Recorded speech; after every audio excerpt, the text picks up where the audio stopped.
हे hello everybody, good morning. तो हम लोग किसकी बात कर रहे थे? एसिडिक स्ट्रेंथ की बात कर रहे थे, राइट।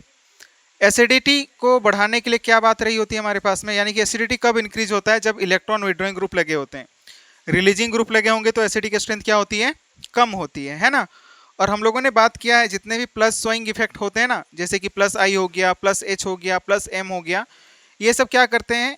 इलेक्ट्रॉन रिलीज करते हैं। इलेक्ट्रॉन हम लोग इलेक्ट्रॉन डेंसिटी को क्या करते हैं? ये बढ़ाते हैं, ठीक ना। तो वो एसिडिटी को क्या करेंगे? कम करेंगे। और जो इलेक्ट्रॉन विड्रॉइंग ग्रुप होते हैं वो क्या करते हैं? बढ़ाते हैं, ठीक ना, क्योंकि वहां पर कॉन्जुगेट बेस क्या हो रहा होगा?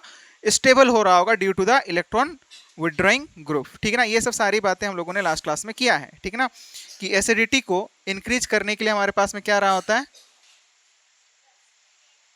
एसिडिटी क्या होती है? इंक्रीज होती है किससे? इलेक्ट्रॉन विड्रॉइंग ग्रुप से। और डिक्रीज होती है किससे?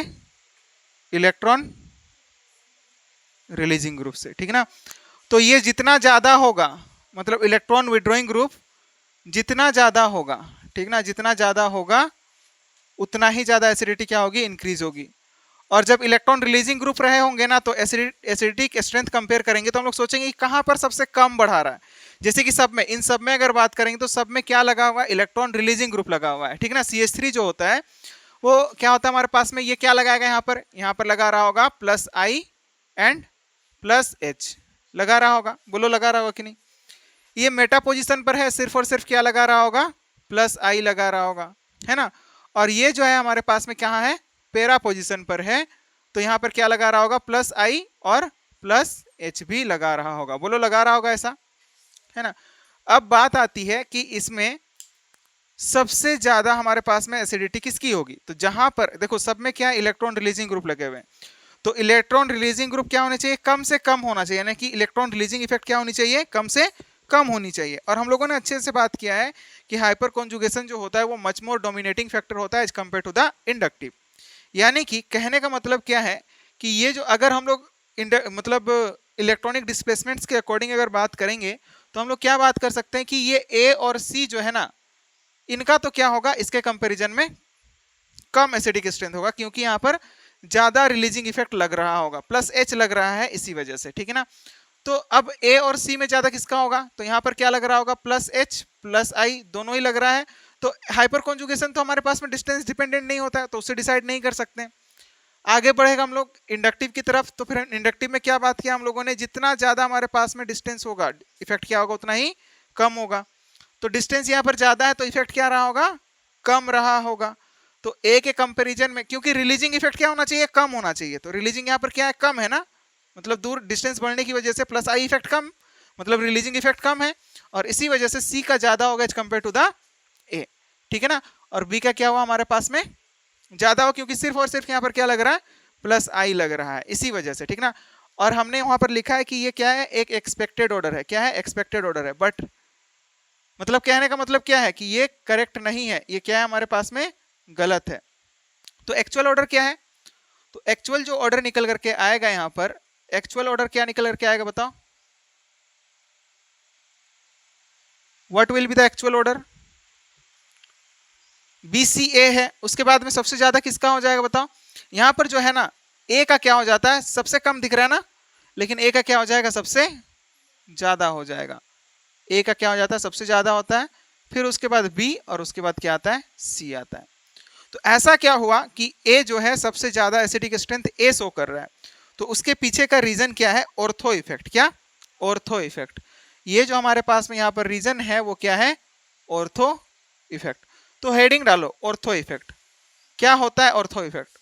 तो देखो कि ये जो कार्बोक्सिलिक एसिड है ना, कार्बोक्सिलिक एसिड के कंपेरिजन अगर हम लोग इसके रेस्पेक्ट में हम लोग पोजीशन की बात करेंगे, तो ये जो मिथाइल ग्रुप है ये ऑर्थो पोजीशन पर सब्स्टिट्यूटेड है। कौन से पोजीशन पर?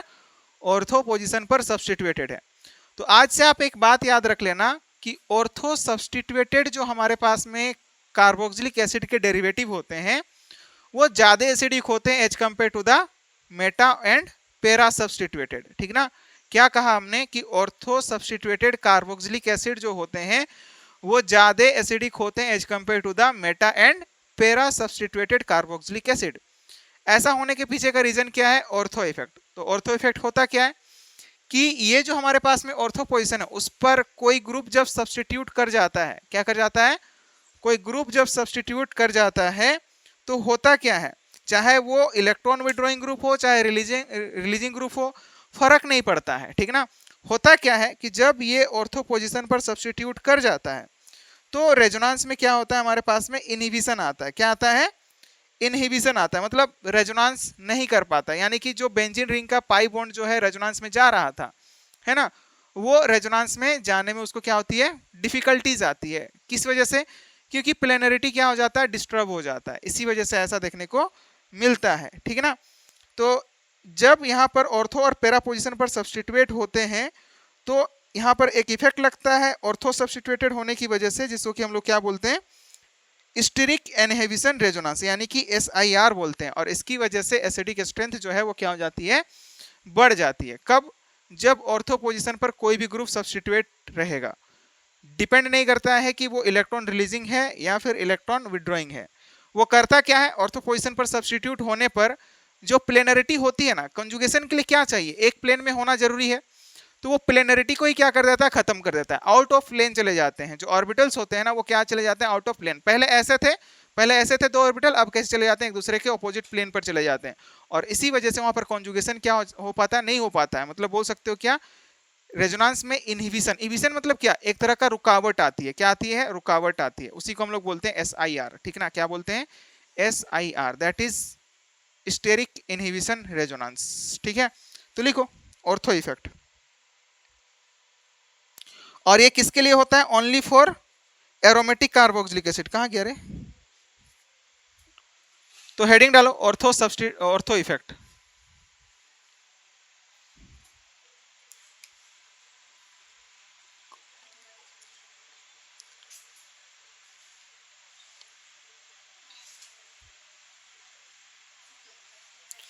Ortho effect only for aromatic carboxylic acid, किसके लिए, only for aromatic carboxylic acid. किसके लिए रहा होता है, सिर्फ एरोमेटिक कार्बोक्सिलिक एसिड के लिए रहा होता है। तो आप लिखो ortho substituted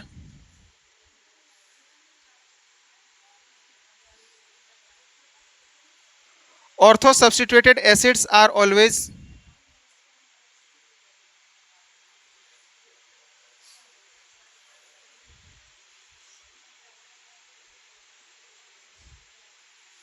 more acidic as compared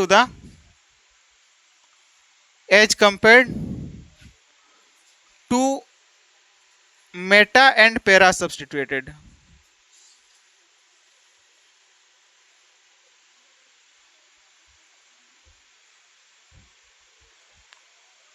No matter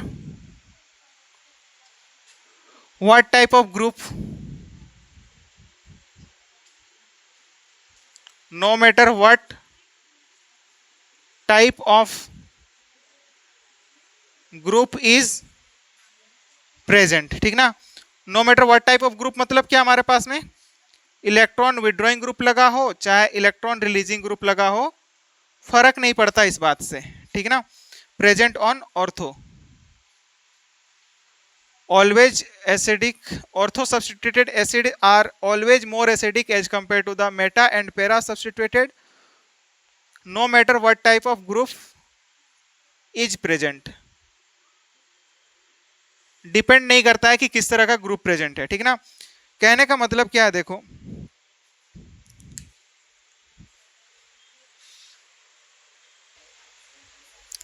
तो हमने क्या बताया आप लोग को कि जो ऑर्थो सब्स्टिट्यूटेड है ना, जैसे कि यहां पर क्या है ये, और ये ऑर्थो इफेक्ट जो है सिर्फ और सिर्फ carboxylic acid, aromatic carboxylic acid जो होते हैं उसमें ही ये ऑर्थो इफेक्ट लगता है, ठीक ना। ऑर्थो पोजीशन पर चाहे इलेक्ट्रॉन विड्रॉइंग ग्रुप लगा हो चाहे इलेक्ट्रॉन रिलीजिंग ग्रुप लगा हो, फर्क नहीं पड़ता है, ठीक ना। इस बात को आपको ध्यान में रखना है, ठीक है ना। इसकी जो हमारे पास में एसिडिक स्ट्रेंथ है वो दूसरे एरोमेटिक कार्बोक्सिलिक एसिड के कंपैरिजन में ज्यादा एसिडिक होगा, ठीक है, कौन से पोजीशन पर लगा दिए, लेट सपोज कि हम मेटा पोजीशन पर लगा दिए, चाहे EWG हो चाहे ERG हो, ठीक ना, एंड और क्या क्या हो सकता है, या फिर कुछ भी नहीं लगा हो, ऐसा भी तो हो सकता है कि पैरा पोजीशन पर लगा हुआ हो, है ना, इस वाले पोजीशन पर EWG या फिर ERG, या फिर विदाउट सब्सटीट्यूशन रहा हो। इनके कंपैरिजन में जो ऑर्थो सब्सटीट्यूटेड है वो क्या होगा, ज्यादा एसिडिक होगा, ये जो होगा हमारे पास में मोर एसिडिक होगा। ऐसा होने के पीछे का रीजन क्या है, what is the reason behind that? ऐसा क्या हो रहा है कि जो ऑर्थो सब्सटीट्यूटेड है, यानी किसी को हम क्या बोल रहे हैं, ऑर्थो सब्सटीट्यूटेड, इसी को हम लोग क्या बोलते हैं, ऑर्थो सब्सटीट्यूटेड।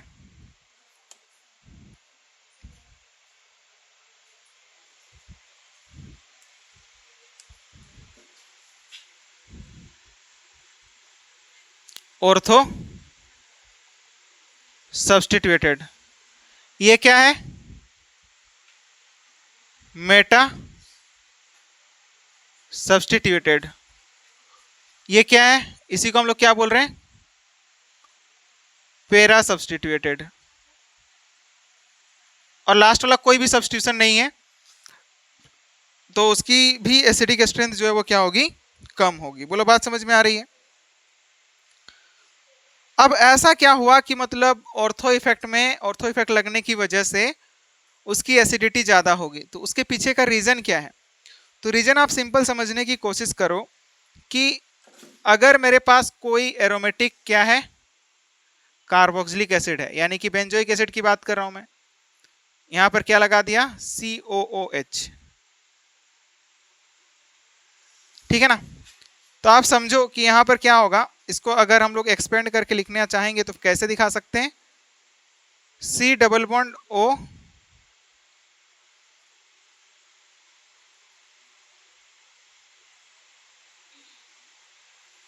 ऐसा ही रहा होगा, बोलो रहा होगा या नहीं, रहा होगा ना। अब ये लोन पेयर ऑफ इलेक्ट्रॉन क्या करने के लिए जा सकता है, रेजोनेंस में जा सकता है ना, यानी कि ये कहां पर जाएगा, रेजोनेंस में जाएगा, और ये कुछ ऐसा आएगा, आएगा, बिल्कुल आएगा। और आपको क्या देखने को मिलेगा यहां पर जो है ना, कैसा चार्ज देखने को मिलेगा बताओ, ऑक्सीजन पर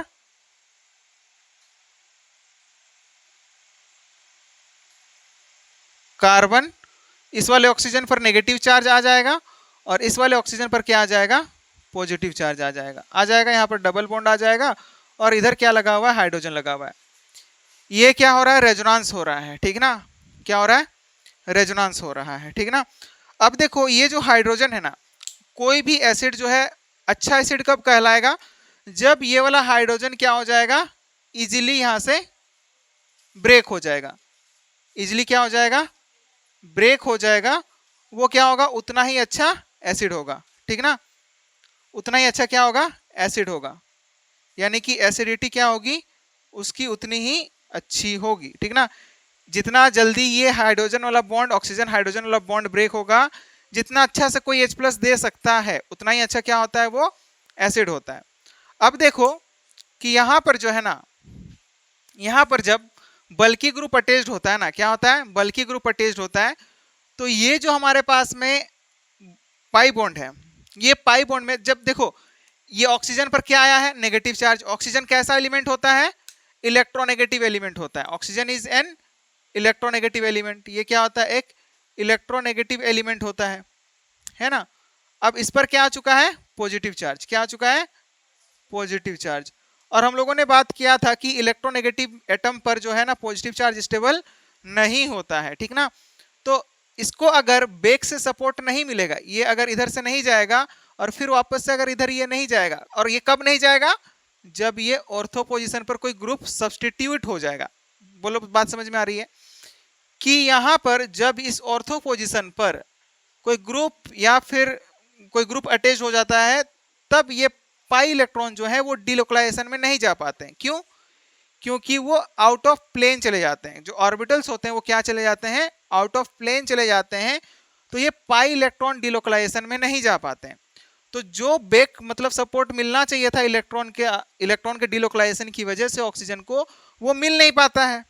अब हाइड्रोजन क्या है, इलेक्ट्रोनेगेटिव एलिमेंट, पॉजिटिव चार्ज उस पर स्टेबल नहीं होता है, तो उसको न्यूट्रलाइज करने के लिए वो क्या करेगा, इस हाइड्रोजन से दोनों इलेक्ट्रॉन को क्या करेगा, खुद की तरफ लेगा, और इस वजह से यहां से हाइड्रोजन का H+ बन करके बाहर निकलना क्या हो जाएगा, आसान हो जाएगा, ठीक है ना।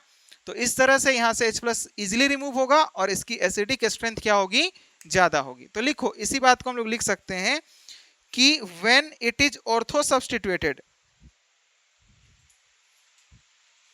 क्या लिखोगे, when carboxylic acid is ortho substituted, या फिर और इन ऑर्थो सब्स्टिट्यूटेड लिखो, क्या लिखोगे, इन ऑर्थो सब्स्टिट्यूटेड कार्बोक्सिलिक एसिड, कि जो ऑर्थो सब्स्टिट्यूटेड क्या होते हैं, कार्बोक्सिलिक एसिड होते हैं, asterisk hindrance, asterisk hindrance takes place in between, takes place in between carboxylic group and ortho substituted group, between carboxylic acid and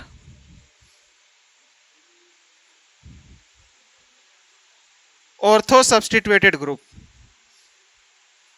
क्या होता है, जब इस वाले पोजीशन पर देखो कि जब क्या होगा, इस वाले पोजीशन पर क्या होगा, ऑर्थो सब्स्टिट्यूटेड होगा, तो ये जो कार्बोक्सिलिक एसिड है ये, और यहां पर जो हमारे पास में चाहे इलेक्ट्रॉन विड्रॉइंग ग्रुप लगा हो चाहे ERG लगा हो, इनके बीच में क्या लगेगा, एस्टेरिक हिंड्रेंस, इसके बीच में क्या होगा, एस्टेरिक हिंड्रेंस।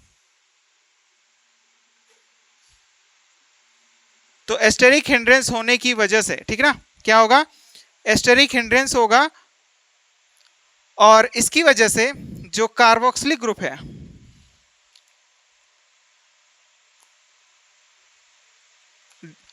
हाँ एस्टेरिक हिंड्रेंस की वजह से in between carboxylic acid, due to which, लिखो आगे, ड्यू टू विच, जिसकी वजह से carboxylic group present in out of plane, due to which carboxylic group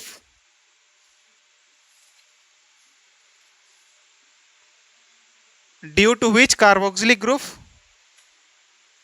goes out of plane, कहां पर चला जाता है, आउट ऑफ प्लेन चला जाता है, ठीक है ना, and resonance stop, and resonance stop, है ना।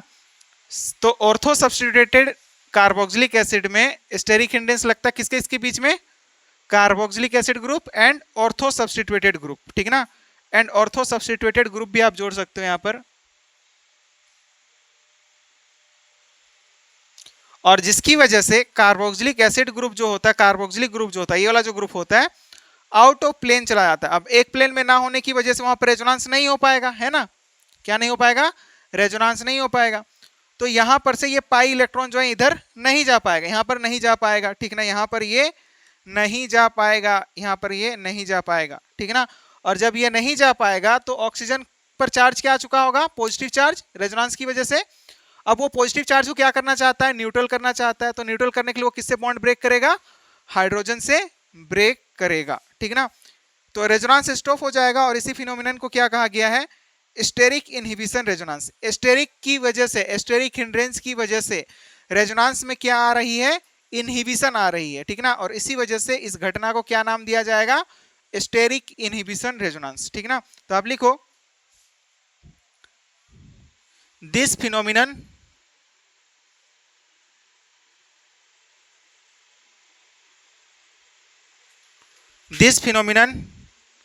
is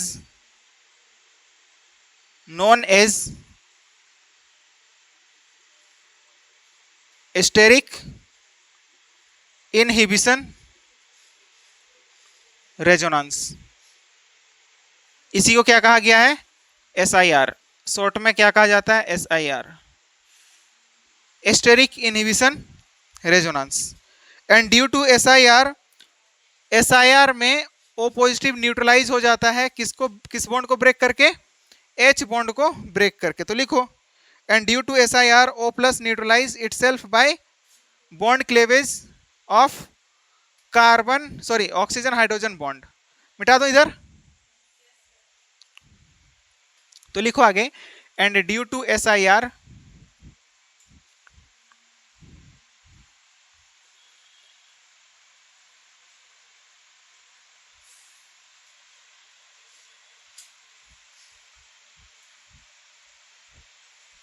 लिखो,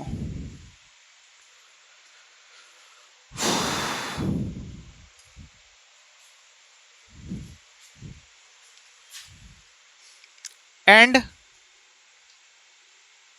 due to SIR O positive neutralised itself by bond cleavage between oxygen and hydrogen. ठीक ना, और इस तरह से O पॉजिटिव जो होता है वो खुद को न्यूट्रलाइज करता है by the cleavage of bond with hydrogen, by the cleavage of bond लिख दो, by the bond cleavage of bond cleavage with hydrogen. किसके साथ में? हाइड्रोजन के साथ में। ठीक है ना, हाइड्रोजन के साथ में क्या करेगा? बॉन्ड ब्रेक करेगा और वहां से खुद को क्या कर देगा? न्यूट्रलाइज कर देगा, और इसी वजह से एसिडिक स्ट्रेंथ उसकी क्या हो जाएगी? इंक्रीज हो जाएगी। H+ का निकलना आसान हो जाएगा ना, एंड एसिडिक स्ट्रेंथ क्या हो जाएगी? इंक्रीज हो जाएगी।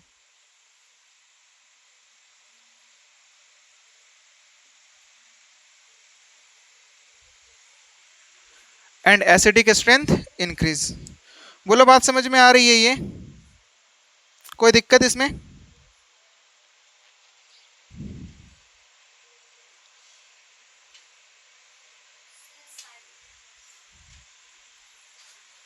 देखो, जब ऑर्थो सब्स्टिट्यूटेड नहीं था ना, तो बेंजीन रिंग क्या कर रहा था? पाई इलेक्ट्रॉन के थ्रू इलेक्ट्रॉन डेंसिटी प्रोवाइड कर रहा था। तो O पर जो पॉजिटिव चार्ज आ रहा था ना, वो क्या हो रहा था? न्यूट्रलाइज हो रहा था, जिससे कि वो स्टेबल हो रहा था। तो हाइड्रोजन से बॉन्ड ब्रेक नहीं कर रहा था इजीली, है ना। लेकिन अब पीछे से डोनेशन मिल ही नहीं रहा है, ठीक है ना, बेंजीन से इलेक्ट्रॉन डेंसिटी प्रोवाइड कर ही नहीं रहा है बेंजीन। तो होगा क्या कि वो मजबूरन उसको किससे बॉन्ड ब्रेक करना पड़ेगा? हाइड्रोजन से बॉन्ड ब्रेक करना ही पड़ेगा। ठीक है ना, बोलो, बात समझ में आ रही है? सबसे मतलब अगर मतलब बॉन्ड तोड़ना आसान होगा तो किससे होगा? हाइड्रोजन से ही बॉन्ड तोड़। हाइड्रोजन गरीब होता है ना यार, मतलब दिक्कत किसको होती है? गरीबों को होती है। ठीक है ना, मतलब गरीब से बॉन्ड ब्रेक करना आसान हो जाएगा उसके लिए। ठीक है ना,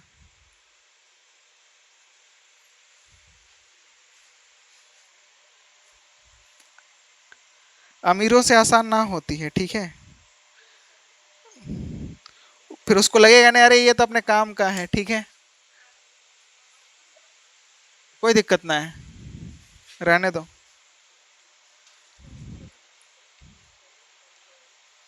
तो देखो, ऑर्थो सब्स्टिट्यूटेड कार्बोक्सिलिक एसिड क्या होंगे? ज्यादा एसिडिक होंगे। रेजोनेंस में रुकावट आएगी। ठीक ना, रेजोनेंस में क्या आएगी? रुकावट। बोलो, लिखना हो गया? इन शॉर्ट हम क्या बोल सकते हैं कि ऑर्थो सब्स्टिट्यूटेड जो हमारे पास में कार्बोक्सिलिक एसिड है, क्या ऑर्थो सब्स्टिट्यूटेड कार्बोक्सिलिक एसिड में होता क्या है?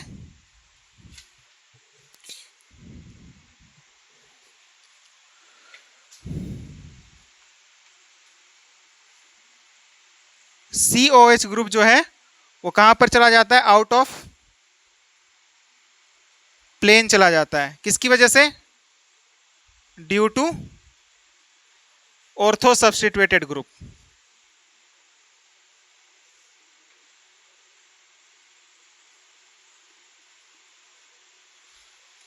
एंड इसकी वजह से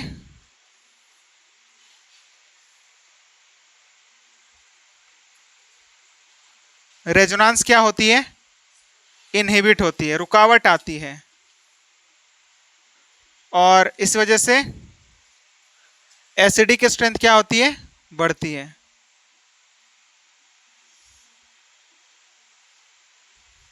तो यही कंक्लूड करने वाली बात है। एसिडिक स्ट्रेंथ क्या होती है, इंक्रीज होती है। बोलो बात समझ में आई, बोलो आई। रेजोनेंस इनहिबिट होगा, इसी वजह से इसको नाम भी दिया गया है क्या, SIR। क्या लगता है यहाँ पर, ऑर्थो सब्स्टिट्यूटेड कार्बोक्सिलिक एसिड में carboxylic acid out of plane चला जाता है, किस वजह से चला जाता है, आउट ऑफ प्लेन जाने के पीछे का रीजन क्या रहा होता है, क्या रीजन रहा होता है, एस्टेरिक।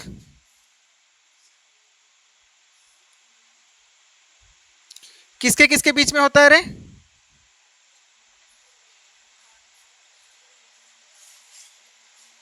COOH एंड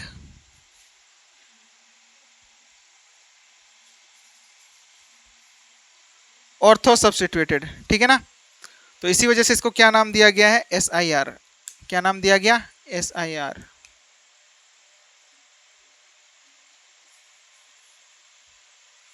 मिटा दो इधर, मिटा दूं।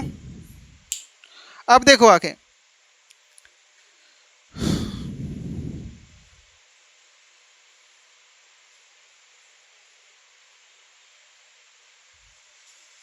रेजोनेंस में रुकावट ड्यू टू एस्टेरिक हिंड्रेंस, उसी को हम लोग बोलते हैं क्या, SIR। सिंपल है, ठीक है ना। क्या, रेजोनेंस में रुकावट due to asterisk hindrance.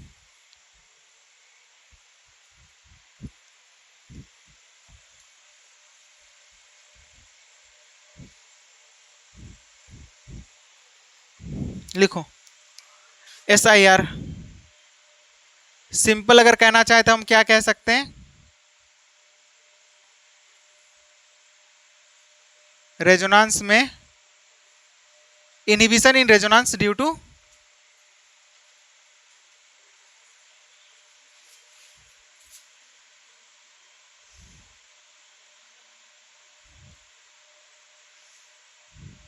To steric effect या फिर एस्टेरिक हिंड्रेंस, राइट। यही बात रही होती है यहाँ पर, ठीक है ना। तो इसको अफेक्ट करने के लिए कौन कौन से फैक्टर होते हैं, पहली बात तो क्या रहा होगा, नंबर ऑफ बल्की ग्रुप। अगर number of bulky group ortho position पर बढ़ते जाएंगे तो एस्टेरिक हिंड्रेंस क्या होगा, ज़्यादा होगा, और एसिडिटी क्या होगी, ज़्यादा होगी, ठीक है ना। तो सबसे पहला है number of groups on ortho position. SIR depends on the, SIR किस पर डिपेंड करता है, SIR डिपेंड्स ऑन, सबसे पहली बात क्या होता है, number of ortho substituted group.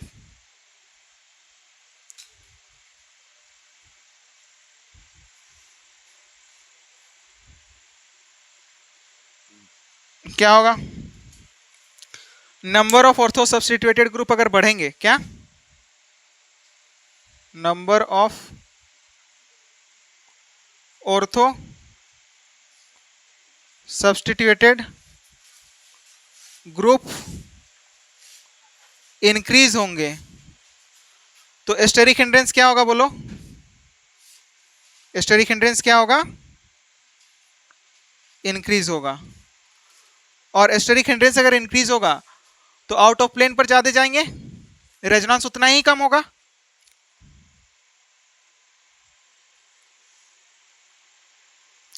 Asterisk hindrance बढ़ने की वजह से इनहिबिशन इन रेजोनेंस, ये भी क्या होगा, बढ़ेगा।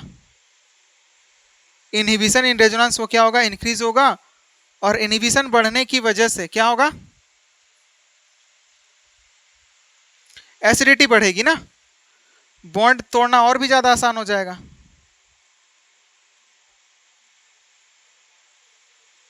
ये तो पहला हमारे पास में पहला फैक्टर जो कि अफेक्ट करता है किसको, ऑर्थो इफेक्ट को, ठीक है ना। मतलब बोल सकते हो कि आप प्लेनरिटी में ज्यादा जाएगा। अगर आप यहाँ पर और एक बात ऐड करना चाहोगे, स्टेरिक हिंड्रेंस बढ़ेगी, स्टेरिक इनहिबिशन रेजोनेंस तो बढ़ेगा ही, मतलब किसकी वजह से बढ़ेगा, मतलब बोल सकते हो आउट ऑफ प्लेन में ज्यादा चले जाएंगे ना,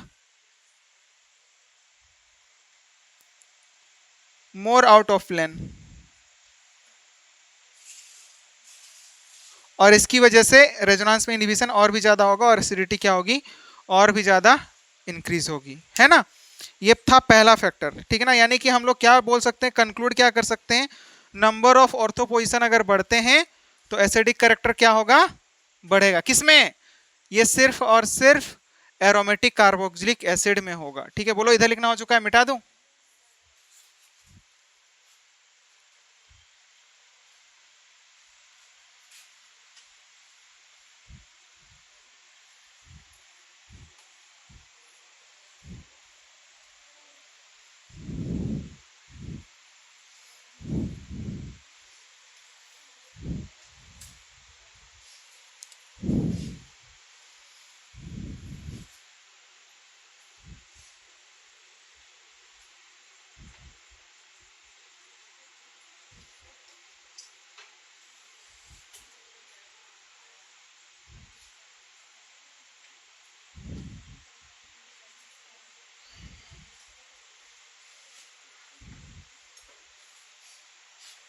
और दूसरा जो फैक्टर होगा वो क्या होगा हमारे पास में, बल्की ग्रुप। सेकंड जो फैक्टर वो क्या है, बल्की ग्रुप। बल्कीनेस अगर बढ़ेगा तो भी तो स्टेरिक हिंड्रेंस बढ़ेगी। स्टेरिक हिंड्रेंस क्या है, इलेक्ट्रॉन क्लाउड का रिपल्सन, ठीक ना, बोल सकते हो एक तरह से आप, ठीक है ना। तो अगर बल्की ग्रुप, जितना ज्यादा बड़ा ग्रुप लगा होगा उतना ही ज्यादा रिपल्सन होगा, है कि नहीं। तो आप लिखो bulky group, as the bulkiness of ortho substituted group increases, bulky group. Second factor is the bulky group.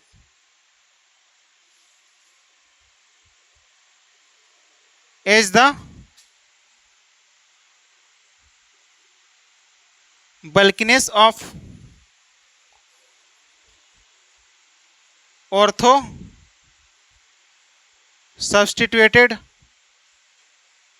group increases। जैसे जैसे क्या होगा, बल्किनेस इंक्रीज होगा ऑर्थो सब्स्टिट्यूटेड ग्रुप का, एस्टेरिक हिंड्रेंस क्या होगी, एस्टेरिक हिंड्रेंस इंक्रीज होगी।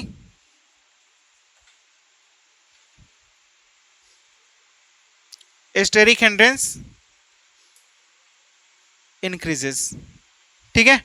एस्टेरिक हिंड्रेंस क्या होगी, बढ़ेगी, और एस्टेरिक हिंड्रेंस बढ़ने की वजह से एसआईआर क्या होगा, इंक्रीज होगा। एस्टेरिक हिंड्रेंस बढ़ने की वजह से एसआईआर यानी कि asterisk inhibition in resonance will be increases, और इसकी वजह से एसिडिक स्ट्रेंथ क्या होगी, and hence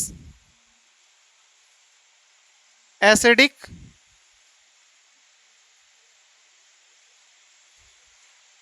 strength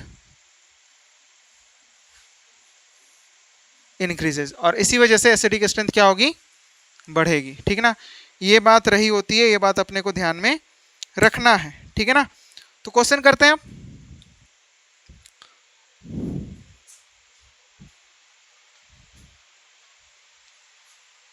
first question, question number 1,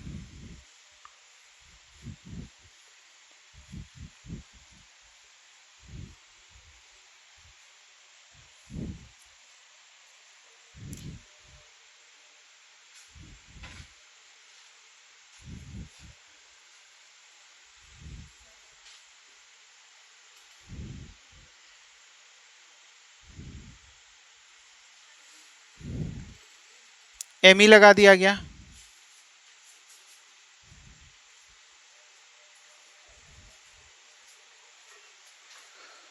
या फिर कुछ नहीं लगाया पहले, फिर उसके बाद में एमई लगा दिया। ये कंपाउंड ए था, ये कंपाउंड बी है, तीसरा एक कंपाउंड लिए जिसमें कि 2 एमई ग्रुप लगा दिया हमने,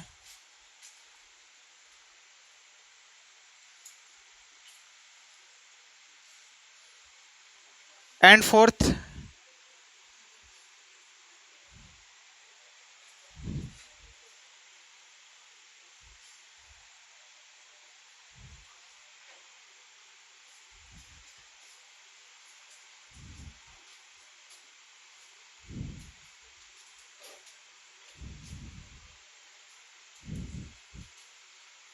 ठीक है, तो अब बताओ कि इसमें जो है ना ऑर्डर क्या निकल कर आएगा। तो सारे के सारे क्या है, ऑर्थो सब्स्टिट्यूटेड है। ये फैक्टर से ही है क्वेश्चन, ठीक है ना। इसमें कोई सब्स्टिट्यूशन नहीं है, तो सबसे कम किसका होगा, इसका होगा।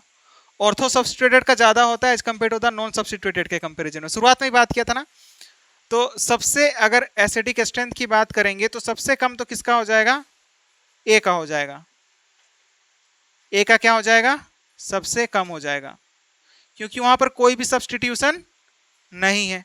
बाद बाकी में क्या है, ऑर्थो सब्स्टिट्यूशन। तो ऑर्थो सब्स्टिट्यूशन की वजह से क्या होता है, एसिडिक स्ट्रेंथ बढ़ता है। जितना ज्यादा सब्स्टिट्यूशन होगी उतनी ही ज्यादा क्या होगा, एसिडिक स्ट्रेंथ होगा। तो बताओ, इसमें भी दो है, इसमें भी हमारे पास में दो है। उसके बाद क्या देखेंगे हम लोग, बल्किनेस। बल्किनेस किसका ज्यादा होगा, एमी का या फिर CmE3 का। हाँ, ऑब्वियस सी बात है। तो अब क्या होगा, यानी कि सबसे ज्यादा जो है वो किसका होगा, डी का होगा। उसके बाद सी का होगा, क्योंकि उसमें दो है। और उसके बाद क्या आएगा, बी आएगा। बोलो ये बात समझ में आई। तो बस इसी तरह से आपको क्या करना होता है, क्वेश्चंस में अप्लाई करना होता है। नोट करो और इसके बाद कुछ सेट ऑफ क्वेश्चंस करते हैं।